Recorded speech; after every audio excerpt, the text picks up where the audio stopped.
Chapter 305, Do You Dare to Kill Me? The instant Meng Hao crushed the Violet Furnace Lord medallion, the moment his Violet Furnace Lord robe began to fade away, something happened in the state of Eastern Emergence, Violet Fate Sect, East Pill Division, on Grandmaster Pill Demon's Low Mountain. In one particular building were 3 racks of jade slips. On the third rack were 9 jade slips. Upon each slip was written a name, and if you looked closely, you would see that they belonged to the 9 great Furnace Lords, Anzihei, Yifimu, and the others. These were all of Pill Demon's novitiates. There was only 1 jade slip on the second rack. This one belonged to Chu Yuan, his personal apprentice. The first rack also contained 1 jade slip, upon which was written 2 characters. Fang Yu. His position was the highest, legacy apprentice. This jade slip represented the importance of Meng Hao's place in the East Pill division of the Violet Fate Sect. Suddenly, Fang Yu's jade slip began to tremble. Cracking sounds rang out, and fish airs sprang out from the middle of the slip. In an instant, it exploded, transforming into flying ash. The moment the jade slip collapsed, white-robed Pill Demon was sitting cross-legged on the mountain's peak, looking off into the distance. A tremor ran through his body. He turned his head, looking down into the room with the jade slips. He held his gaze for a long time. His ancient face suddenly seemed to grow older. More wrinkles appeared. Meanwhile, in the center of the southern domain, in the middle of the territory of the Li clan, was a location that appeared to be just like the dwelling place of immortals. Suddenly, a roar filled the air. Along with the roar appeared a figure bristling with rage. As the figure charged out, 7 or 8 others appeared behind him. The man held a shattered jade slip in his hand. It emitted a bright glow, in the middle of which was a face. It was none other than that of Meng Hao. This was the reflection stored in Li Daoyi's pupils the moment before he died. Meng Hao's face.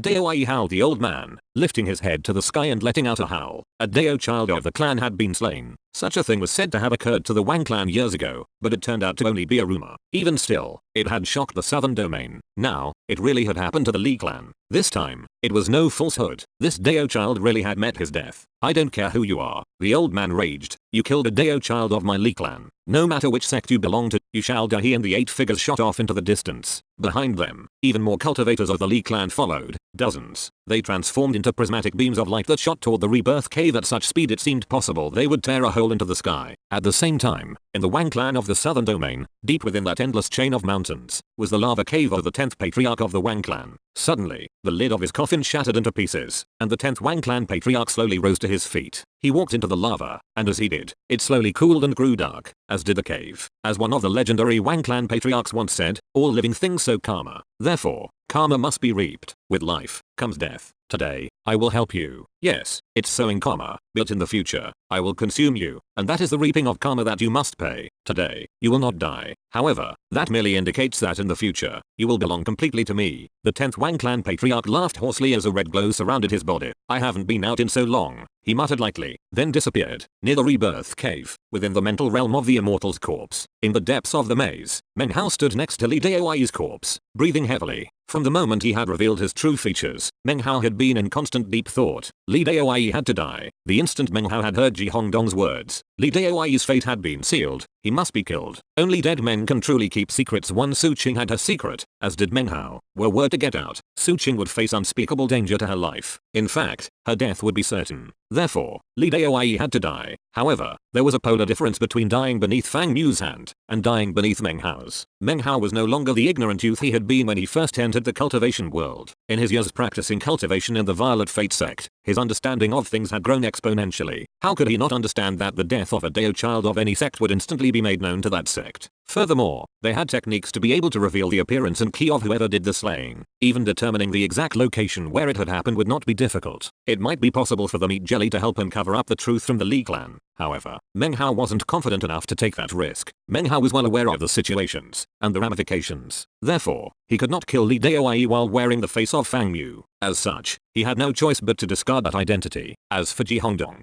quasi-array member of the #1 clan in the entire Nanshan continent, well, if he died, Meng Hao could only imagine what the reaction of the Ji clan would be. Any powerful and fearsome clan would take serious action to handle the slaying of one of their clan members. That was a necessary reaction to maintain the dignity and power of the clan. Killing Ji Hongdong would be like killing the prince of an empire. An empire might have many princes, but such a thing would provoke severe catastrophe and endless problems. The Violet Fate Sect would really have no way to fight back against the Ji clan. Based on Anzihei's description, and Meng Hao's personal understanding, although the Violet Fate Sect was a great clan in the southern domain, compared to the Ji clan, it was like a tiny mayfly. If a Violet Fate Sect disciple killed a member of the Ji clan, that death wouldn't just involve whichever trifling disciple did the killing. Most likely, the entire sect would collapse because of it. As Meng Hao's fingers crushed down onto his Violet Furnace Lord medallion, what he was thinking about was his master. He also thought about the other Violet Furnace Lords. He thought about the green mountains and clear blue waters of the East Pill Division. He thought about all his experiences through the years there. Despite all that, Ji Hongdong had to die. If he didn't, Su Qing would be in incredible danger. Furthermore, if the Ji clan knew of the existence of a demon sealer, well, the mere thought of it caused Meng Hao's scalp to prickle with danger. Therefore, Ji Hongdong was doomed to perish. Only his death could ensure Su Qing's safety and allow her to stay in the Black Sith sect and completely fuse with Matriarch Phoenix, without anyone suspecting her. And so, Meng Hao crushed the Violet Furnace Lord medallion. It represented him casting off all ties with the Violet Fate sect. He had nothing to do with them now. He was Meng Hao. Fang Mu was merely an alias. Once that information was revealed, the Violet Fate sect would be able to offer a clear explanation. Most importantly, destroying the medallion indicated that he was forsaking the sect. It might even offer implication that Fang Mu was dead. The only frustrating factor was that when he left this place, the Li clan would be after his head. There would be nowhere in the vast southern domain where he could hide. He would be forced to leave, to truly disappear from the southern domain. Furthermore, before disappearing, he must prepare for what would surely be a vast series of storm-like upheavals. All of this had been rushing through his mind the moment Su Qing's identity was revealed to Ji Hongdong. Despite Meng Hao's breakthrough in cultivation base, he was still hesitant at first. In the end, though, he was filled with resolve. Master, he thought, slowly looking off in the direction of the Violet Fate sect. I've been unfilial. Please view Fang Mu as dead. His eyes flashed as he looked back at Ji Hongdong. For the first time, they flickered with killing intent. It takes some time to analyze all of the thoughts that went through Meng Hao's head, but in actuality, they flashed through his head in an instant. As they did, they transformed into intense killing intent. This killing intent caused Ji Hongdong's mind to tremble. This was the first time he had ever seen someone staring at him in such a way. In the past, it didn't matter where he went or which enemy he fought. People would attack him, but never with a desire to exterminate him. That was because his surname was Ji. The bloodline of the Ji clan pumped through his veins. In the southern domain, in the Nanshan continent, few people would ever dare to provoke the Ji clan. You want to kill me? Do you dare? His eyes glittered coldly as he lifted his right hand and performed an incantation gesture. Immediately Corki blossomed above his head. Again, the star field appeared. This time, there were clearly far more blinking stars than there had been before. They covered everything above them, filling the area, then rushing down toward Meng Hao. As the bright starlight descended upon him, Meng Hao's killing intent continued to flicker just as before. The stars approached, and he lifted his right hand, striking forward. As he did, his blood-covered fingers caused everything to shake. Suddenly, a massive blood-colored palm appeared beneath him. The bloody palm grew larger, expanding. Next, the Blood Death World came to being, within which Meng Hao's blood clonus could be seen. They faced the incoming starlight and starfield, and immediately moved to defend against it. The blood palm shot upward like the hand of a giant, slamming into the starfield. A boom filled the air. Meng Hao's entire body trembled, and blood oozed from his mouth. The starfield began to collapse, and the starlight dissipated. However, Meng Hao's Blood Death World also began to disintegrate. At the moment, Meng Hao hadn't yet cultivated Corki. Right now, he was now facing up against a cultivator who had. However, Meng Hao was vastly different than the last time he had done so. Against the azure-masked Blacklands cultivator, he would not flee. No, he was much more evenly matched now. Ji Hongdong's expression changed. Blood sprayed from his mouth and he staggered backward. A fierce expression washed over his face, and he waved his right hand out. Other than that damned crazy lunatic from the Fang clan, you're the first person to ever injure me. Damn you. Dungeon of Heaven. Incarnate prison. As he cried out, his hand flashed an incantation gesture and then waved toward the air above Meng Hao. Immediately, a blue glow appeared, spreading out to cover everything.